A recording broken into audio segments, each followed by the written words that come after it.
This is my friend Katrina and she is teach you how to play this. She is playing something kids under 13 can't use, but she can use 首 it. 先可以咁樣教嘅，首先就係咁樣撐住啦，然之後咧就咁樣先嘅，可以熱身下啦。熱身完之後咧，如果你覺得得，佢覺得得嘅話咧，或者你覺得得嘅話咧，你就可以開始跳噶啦。呢一度咧寫住13歲或以上先可以做到嘅，但係我係得10歲嘅啫。我而家示範俾你睇點樣跳上去。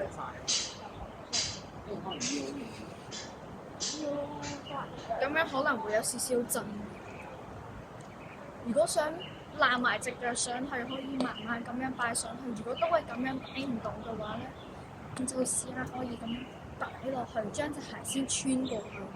第二隻腳都係咁樣，就可以直接咁樣落去。都係好容易嘅啫，其實我都係冇練過。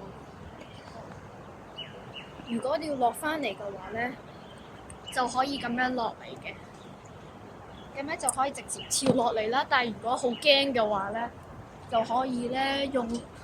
如果好驚或者咁樣上唔到嚟嘅話，就用力撳翻上嚟啦，都係得呢一個嘅啫。如果落去嘅時候，頭先嗰個 pose 係覺得唔識做嘅，同埋或者好難嘅話咧，你就可以將呢一隻腳翹翻上嚟咁樣翹。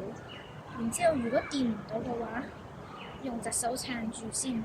掂到嘅話都應該容易啲，就可以直接將隻腳咁樣跨啦，或者咧咁樣跨嘅。OK 啊嘛，而家識做啦嘛。